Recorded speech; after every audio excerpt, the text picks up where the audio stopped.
Welcome to our podcast. We are your hosts. I'm Sam. I'm Katie. And we're filming today from the traditional, unceded, and unsurrendered Anishinaabe Algonquin Nation. We're grateful to have the opportunity to learn on this land, and as settlers, we acknowledge our responsibility to learn about and to contribute to reconciliation in Ottawa and in Canada generally. An important goal of this podcast is to bridge the Western and Indigenous perspectives on healthcare and overall well-being. So before we begin, we just wanted to provide a content warning. In this podcast, we will be talking about death and methods of dying, which include suicide. We will also be discussing mental health and symptoms of various mental health illnesses. In the description of the podcast, there's a list of accessible mental health resources available, such as the Canada-wide Suicide Crisis Helpline, which is accessible 24/7 by calling 988. So just to introduce ourselves a little bit more, we're two Master of Social Work students, and we've taken on this podcast as part of our education and part of a social justice project as well. Welcome back to our third and final episode of our mini-series here on MAiD for mental illness in Canada. So our episode here is going to continue on some of the discussions that we had just before, especially honing in to that concept of intersectionality. So we've talked a lot in that previous episode about ableism, insanism, and how people with disabilities often experience concurrent forms of oppression, right? With poverty, for example, as one major one. And this happens for all sorts of different populations, right? We're all experiencing power in different ways. And a lot of these different forms of oppression and the nuances in this policy are born out of colonization, right? We can't forget that Canada is a colonial state and one that continues to be upheld by concepts like ableism, like patriarchy, sanism, right? Capitalism, right? So one result of colonialism is our current welfare state, right? And so these are the provision of public services, including MAiD. So we touched on it a little bit in the last episode, talking about whether healthcare services are actually accessible and appropriate. And we talked about that really in regards to people with disabilities and people with mental illnesses. But this time I'm going to hand it over to Katie to just elaborate on it a bit more. We talked a lot about if MAiD for mental health were to become a recognizable and accessible service for all Canadians, then a wider set of social needs and health needs and social determinants of health are going to need to be addressed by the state. Really, MAiD for mental health isn't a full body autonomy choice without the increase of these services. So like increase in housing, social funding. Canada had a massive cut in social programs not too long ago, and we still see the repercussions of that today. So in order to be able to offer MAiD as a fully accessible service for mental health, these needs need to be met by the state. If we kind of look at MAiD and how it's situated in our welfare state, Canada is in a neoliberal welfare state, so meaning that the emphasis is on the individuals who meet those needs a lot of the time, especially for social needs. So the emphasis is on you to find accessible housing, for you to find counseling support that you can afford. A lot of our supports are privatized, which means they're very inaccessible to a majority of Canadians. Which is shocking considering that we pride ourselves in Canada as having a public healthcare system.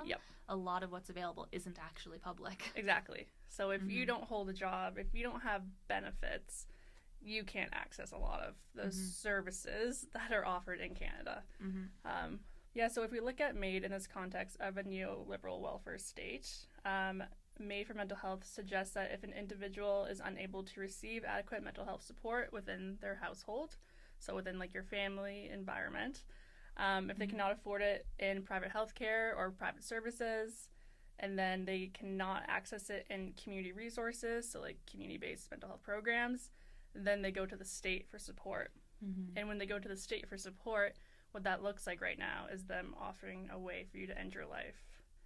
So it is interesting to kind of tie into neoliberal and colonial practices within Canada, because right now the emphasis is on you need to figure out your mental health treatment options. the state has taken a step back. So really, when someone is looking at accessing MAiD, especially solely for mental health, as we've been discussing, a lot of it is due to other factors, to these other social determinants of health, because they're not being met in Canada. Yeah. And it's really interesting to kind of see what other countries have been doing in this context, because MAiD, whether you call it MAiD or physician-assisted suicide or euthanasia, is not new, and this has been ongoing in a lot of other countries. So euthanasia is currently legal in 7 jurisdictions: the Netherlands, which was since 2002, in Belgium since 2002, in Luxembourg since 2009, in Colombia since 2015, in Canada since 2016, and Victoria since 2017, and Western Australia since 2019. So euthanasia is not new, and it has been a standardized practice in a lot of other countries. And just to note quickly as well, I think we recently saw actually Peru just had its first case in 2022. And then like in the States, as we mentioned in a previous video, in America, it's not legal across the full country, but there are a number of individual states within the USA that also have legalized MAiD. Yeah, which is a really good point too, because then when you look at it, say like in the USA, like, and now it's become the state gets to decide what is allowed and what's not allowed, which is a lot like their other policies, like abortion policies and things like that. So when you leave it up to a state and not the country, now what does that say about the policies? Now what does that say about the standardization of the service itself? And how will different states, how will different countries provide this service? And we do see a reflection of that even in Canada with MAiD right now, right? Is that nationally or federally, MAiD is legal, right? However, like with other healthcare systems, it is up to each province to decide exactly how it's rolled out, what kind of safeguards are in place, the exact process.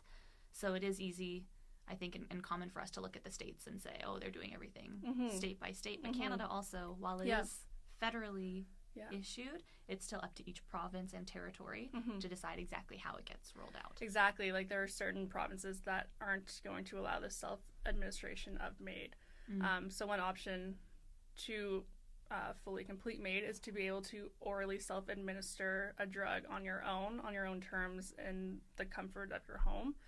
And some provinces have gone ahead and said that they are not going to allow that, and they're only going to allow MAiD to be processed through a hospital institution with a doctor intravenously. Yeah, so discussing kind of this policy under a neoliberal welfare state also looks at it as a human right policy, which should really critically examine the social determinants of health that are situated in our society. There's a good quote that I found online from Bradley and Lexton, 2010. It says that human rights inequality under neoliberalism are the rights inequality to compete, but not the rights to start from the same starting line, with the same equipment or the sound of the same gun. It certainly does not include rights to certain outcomes, such as a certain degree of health or education. I really just think that quote kind of sums up exactly what we're talking about with this policy in our society. Really just, again, ties into the health inequity that we have seen in Canada for many, many, many, many years. That has continued. I think that's an excellent point. And, I mean, even in 2016, when MAiD became legalized, it wasn't based on an uproar of citizens saying, we want MAiD, we want this. What happened was it was actually a human rights issue that was found in the court in Carter versus Canada to be unconstitutional, to deny MAiD, right? So speaking of this from that human rights perspective, it is absolutely part of the conversation when we talk about MAiD. Right? Yeah, no, exactly. And then kind of the neoliberal emphasis on the privatization of mental health care and the limited resources provided by the state directly impacts people's ability to receive consistent mental health support. So again, talking about how we have public health care, but how accessible is this public health care? What does this public mental health care look like? For sure. It's surely not very accessible, especially coming from smaller provinces, smaller cities, rural areas. There are no supports. Absolutely. And if someone lives in a rural area of a province and has to drive 3, 4, 5 hours to access supports, that is not accessible. For sure. That is not client-centered at all. Yeah, and this is not a surprise to Canadians. I mean, the commissioner of the Canadian Human Rights Commission remarked that leaving people to make the choice to die because the state is failing to fulfill their fundamental human rights is unacceptable, right? And so again, it's pulling that on that same idea. Many people are aware that we are not currently meeting the needs of our communities in Canada, right? Yeah. We are absolutely leaving people out of the services that we have. It is a failing on the part of human rights for us. Because again, just ties into privilege and power, and who has the privilege and who has the power in Canada. Because within Canada's mental health care, we really favor those who have private healthcare insurance and who can access these services, which exclude many people who are unhoused, suffer from disability, or live in poverty. So again, it kind of ties into the question, how do Canadians fully achieve body autonomy, especially within this policy, if they're not starting at the same place as everyone else? For sure. And I think one big population, if I can segue over, when we're talking about this state, again, we started by discussing how this neoliberal state is a colonial state, right? And so when we're speaking about inequitable access and a lack of human rights, one major population and community that we have to discuss are Indigenous people, right? So First Nations, MAiD, and Inuit peoples, both with and without status, right? These folks are some of the least supported by our government, right? They are oppressed, they're ignored, they're marginalized on many, many different counts, right? You were talking earlier about poor housing. That is absolutely a factor for Indigenous people. Many of these people that are living on reserves, whether they're in very rural areas or some of them are actually not that far out from major cities, don't have access to clean drinking water, right? And if they are living in more rural areas, especially up in the north in our territories, there is a lack of access to affordable and healthy food even, right? So these are major issues that are going on currently in Canada based on colonization and the ongoing colonial practices. And so when we're talking about MAiD, we cannot forget that this is their starting point, right? When we're talking about having unequal starting points, this is where we are starting from right now, and this is where we have, as a state, placed them into this position.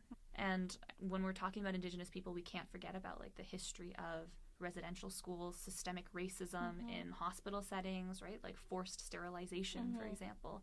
And then the overrepresentation of Indigenous children in the foster care system.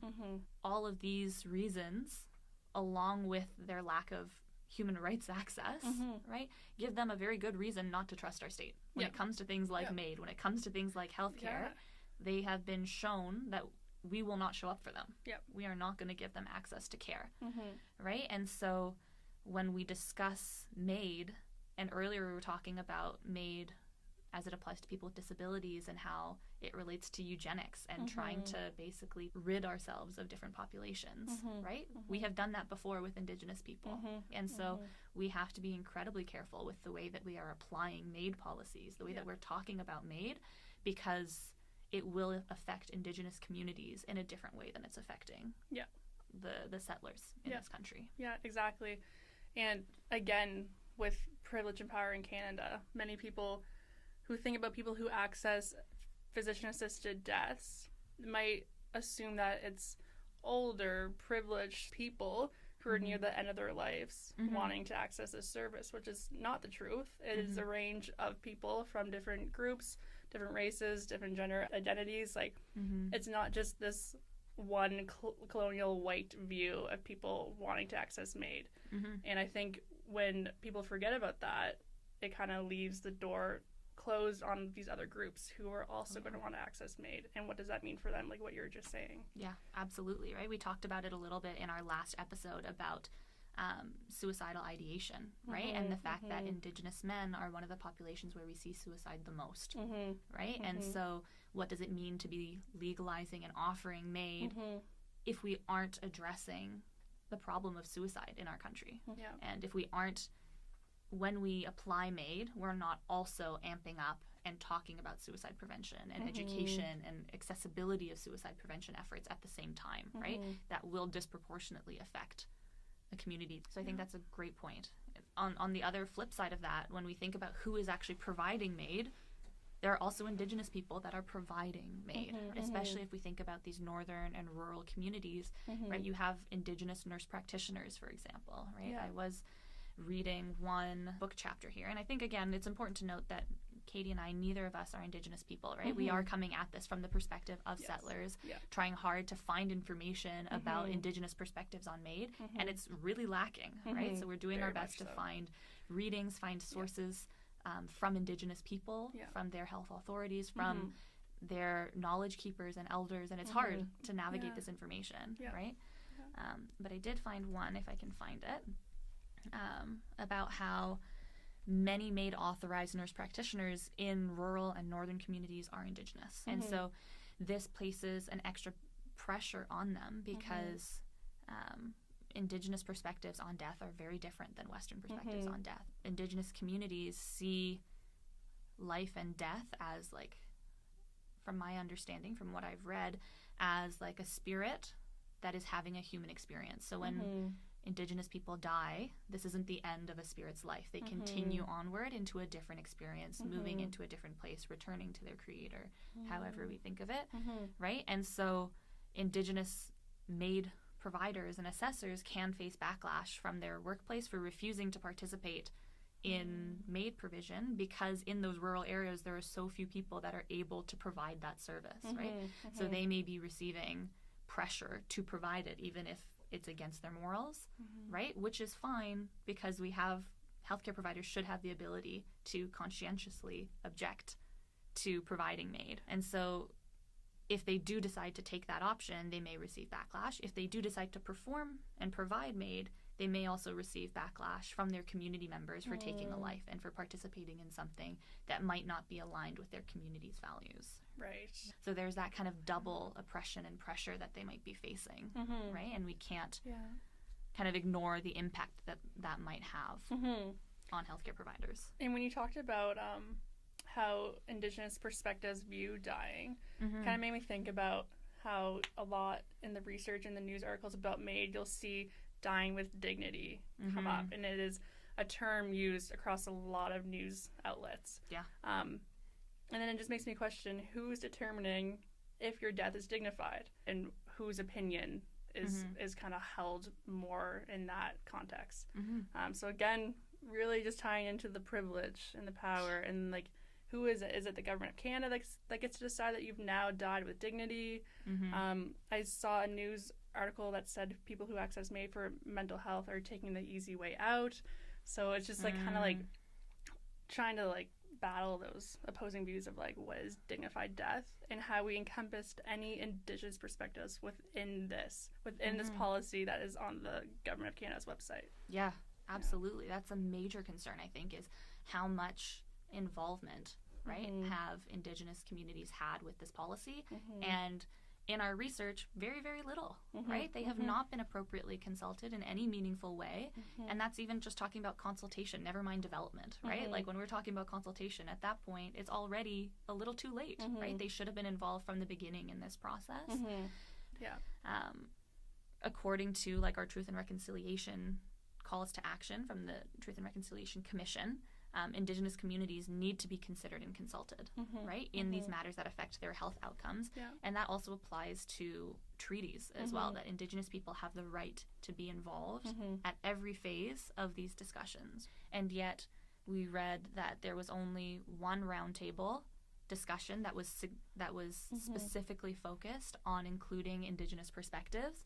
That roundtable had 10 participants. From those participants, there were no Métis people and no Inuit people that sat in, right? And so how can we call this a significant or a meaningful inclusion of Indigenous perspectives when we're having 10 people participate from an Indigenous community compared to how many other people we're including and whose voices we're valuing?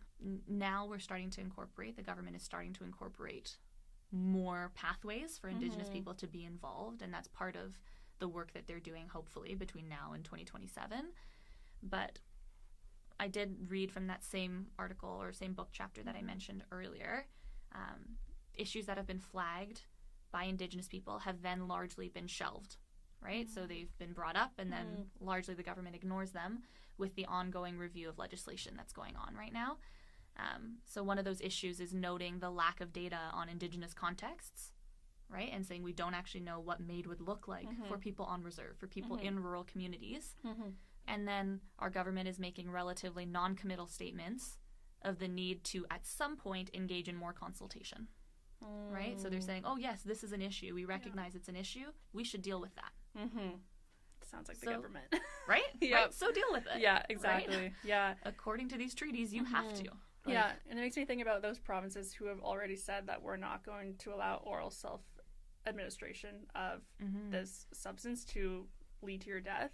What does that mean for people who live on reserves? What does that mean, again, for people who might not live close to city centers or who just want to be in their community, surrounded by their community members, going through this process from life to death?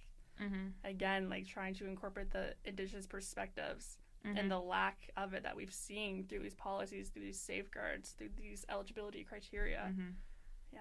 Absolutely. And that's, again, assuming that they would be participating, that this is something that they want. Yeah. Right? Like, one important letter that was signed by 15 Indigenous nation representatives stated that Bill C-7, right, which is the law or the legislation that allows for MAiD, right, that we talked about earlier in 2021, that goes against many of these nations' cultural values, belief systems, and sacred teachings, right? And so here we are talking about something, and we've had now 3 episodes talking about this.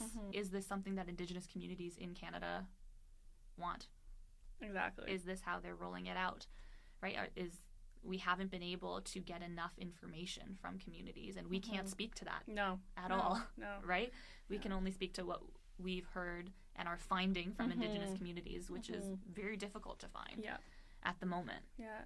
Even in the government response to MAiD suggestions by practitioners, they said that they plan to include a blend of Indigenous-led engagement support through federal funding, which are the roundtables that you were discussing, and knowledge-sharing circles, and that these would be put into a report that was published in late 2024.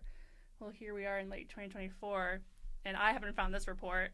I don't know. It kind of goes back to what they're saying they're going to do, but are they actually doing it? Are they actually including these perspectives? Are they actually telling the public what came from these roundtables and knowledge-sharing circles? And again, it goes back to what we talked about, like, are they being transparent with everything that is going on within this policy? Or are they withholding information that might not align with what they've already published about it? I think that piece of, like, how are we communicating this information to and with Indigenous communities is super important. Like, many people who live in the north, specifically in Nunavut, are unilingual Inuktitut speaking elders, right? So if we're talking about who might be accessing MAiD, are they able to get communications and information in a way that they understand, in a language that they understand, with language that is meaningful for them? When we're talking about informed consent, how does that apply to Indigenous communities, right? We talked earlier about inaccessible health services if they live in rural areas. Well, all of these other aspects of, well, is it going to be culturally appropriate care as well? So I think that's an incredibly important piece. And a piece that's been missing, not just within this policy, but most policies in Canada. Absolutely. And we see this kind of echoed in other marginalized groups, racially and culturally throughout Canada, for Muslim communities, for Jewish communities, right? What does this mean for all sorts of different religions, and how does it play out, right? So we absolutely need to be doing more work to figure out, okay, if we're going to roll out MAiD for mental illness, as we say we are in 2027, how are we respecting people's right to their, like, moral, religious, cultural beliefs, and making sure that people have access to MAiD that aligns with those beliefs, or the right to not participate, right? And if they don't want to participate, we need to have other services. And even if they do want to participate, we need to have other services that are accessible to them, culturally, physically accessible, right? All of these different pieces that have to come together. And we've talked about how standardizing MAiD practices is an important part to this, to ensure that there's no biases kind of impacted within this.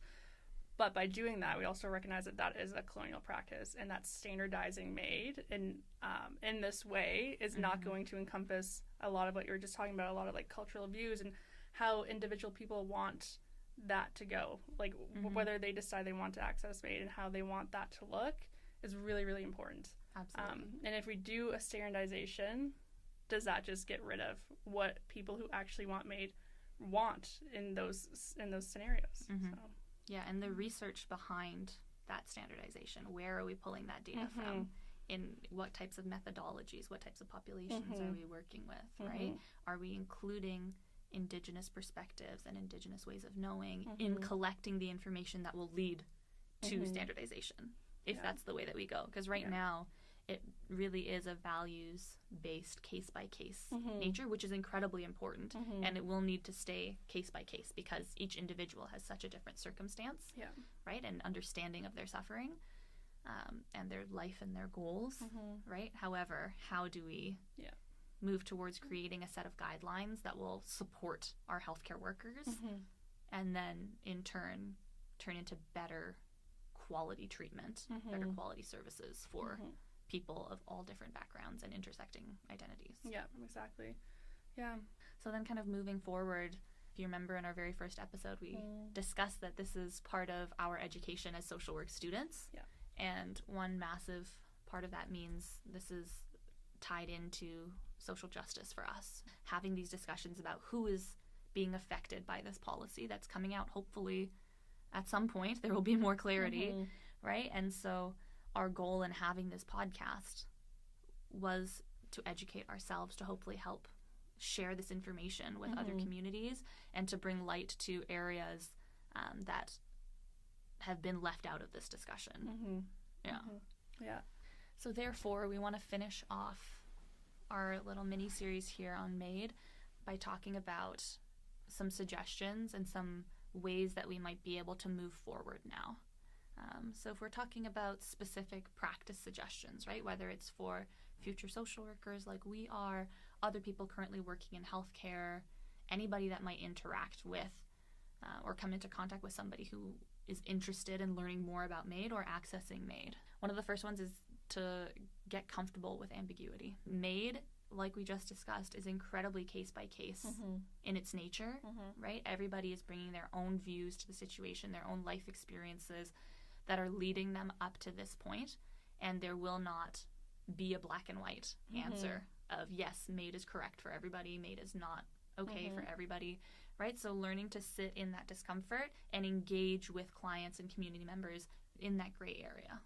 Right? Yeah, I think that's a really important aspect because, like you said, it's not black and white. There are so many nuances to this. Yeah, and then to just acknowledge that we don't have firsthand experience of MAiD in the field. So it's still an ongoing learning process for Sam and I also within this. Absolutely. Yeah. Because of that, we've been trying our best to find the information that's out there about what is kind of evidence-based. And again, we recognize the problematic nature of that, but some important ways to engage with clients during the MAiD process, right? So inquiring, for example, about the social and economic conditions of the person, right? So to understand what other factors might be going on outside of their physical or mental illness and understand, okay, is this MAiD request driven by a lack of suitable accommodation, an experience of abuse, of poverty, of isolation, or other systemic vulnerabilities, right? So looking into all of these different nuances that we talked about here and that are being researched more now and figuring out, okay, if a request is being driven by those factors, how can we support, right? And how can we advocate within our systems to create accessible support in those areas outside of MAiD, too. Exactly. I think it's really important to identify the systemic barriers that are present in this policy and present to people who might be accessing MAiD. Again, so just really trying to understand from a holistic view of that person's life, of their social supports, their lack of social supports, who in their life do they have, what does their housing look like, and just different ways that you can support them one-on-one, but how you can even draw in their social environment to try to improve their quality of life. That also ties into understanding potentially like the limitations of our own knowledge, right? And do you need to engage other people in the process? So we were talking earlier about how we cannot speak for Indigenous people and their view on death, their view on life, on spirituality, right? So if you are having an Indigenous client, is there somebody else that you can bring in that's going to help guide and comfort and assist that client and assist you as well. And one other important piece of work that remains to be done that we've touched on is advocating for greater transparency from the government throughout this process. It is incredibly difficult to find information on this process, right? We've talked about it before. It's always changing. Yeah, right? Yep. And we are two incredibly privileged people that are graduate students that understand how to navigate government websites and research articles. And it's still very difficult, right? So when we're talking about getting accessible care for community members, it means that we need to be pushing and asking for more information. We need to be having conversations with each other and with community members, sharing what we find, sharing what we're learning, and passing that information forward. It's really about the power and knowledge and trying to spread knowledge, which at this point in our lives can be done through like peer support and like just like talking to each other, talking to our classmates about it, and just gathering more information. So again, we don't have firsthand lived experiences with MAiDs. There's only so much research we can do, but it's really about tying the research that we're finding, the theories that we're finding, and seeing what this looks like actually in practice. Because this could all be up here, and then when we go into the field, we see this in practice, it could look completely different. And that's something that is an ongoing process for us to learn about. For sure. This is not us now done learning, we finished our podcasts and we're good, right? This is absolutely for us a first step in having these discussions and then learning to apply whatever knowledge we're gaining. And for anybody listening, hopefully this is something that can add to whatever knowledge they have, or maybe bring a different perspective, perhaps, right? Or even just a refresher on things that they already know and are thinking about, and creating some of that solidarity that we're also listening. We also see the issues and we see how complicated it is, and trying to work together to improve the services and improve the way that we're engaging with mental illness and with death and with life and with the welfare state in Canada. Yeah, especially as social workers, like our advocacy doesn't stop here. I think it's an ongoing journey that we will have throughout our whole life, throughout our whole career, is always trying to advocate for better services. And this policy is really outlined for us just the large lack of services that have impacted this policy and impacted why people are accessing this service. So it's really about trying to tie in that social justice piece and always being an advocate for clients that you work with. So thank you so much for listening to us chat about a topic that's really complicated and something that we're really passionate about. Yeah. Thanks for listening. We really appreciate you taking the time to listen to these podcasts. It's like Sam said, a topic that's really near and dear to us and the work that we do as social work students. So yeah, we're hoping to hear different perspectives, opinions, and to always gain more knowledge in this field. Thank you. Thanks.